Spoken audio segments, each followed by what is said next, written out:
The battle order, the schedule of operations for this great airborne landing in Germany, took up a score of pages of typewritten foolscap, with appendices and charts and timetables and maps. By reading it, you could see how immensely complicated is such an operation.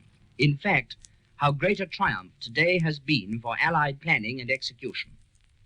The Germans had said that they were ready for airborne landings. They were not, I think, expecting anything quite as powerful and concentrated as this, the biggest airborne force ever carried in one attack. It was British and American, flying parallel within easy sight of each other, the Halifaxes and the Stirlings towing their Horsers and Hamel cars, the Dakotas each drawing their two Wacko gliders.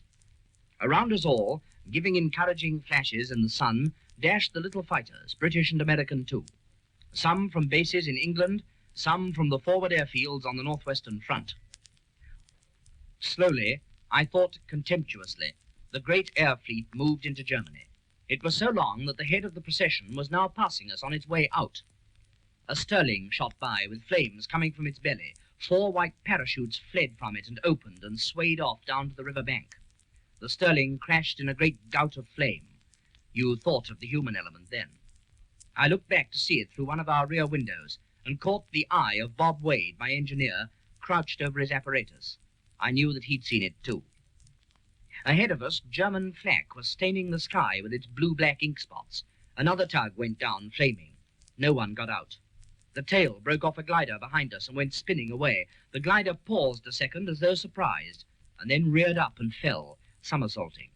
There are no parachutes in gliders. We were almost on the dropping zone now, the patchwork of fields that I'd seen marked out on large-scale photographs, lying below us in the glare of the sun and a dazzling mist. We called up Hamilcar 277 for the last time. You are over your dropping zone now. The Halifax skipped a little as the glider let go. We turned sharply, and a great bunch of flak turned with us just off the starboard wing. 277 wheeled away beautifully, and then I lost sight of her as she joined the hundreds of others, banking silently down like a flight of tired moths, seeking their rest on the ground.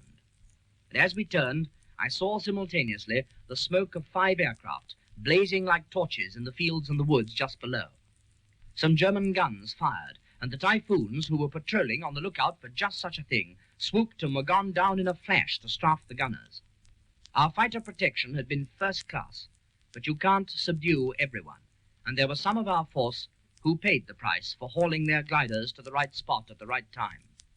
We, who were lucky, edged out of it and belted back for the Rhine, where Allied guns were setting up grey smoke clouds, and Allied craft were crossing the broad river.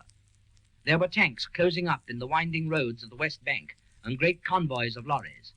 Below us, the army was on the move into Germany, and back in the flak stains and the mist, its spearhead was now on the ground and fighting, by the empty hulks of the gliders, among the black pillars of smoke, the funeral pyres of some of those whose pride it had been to lead the spearhead in.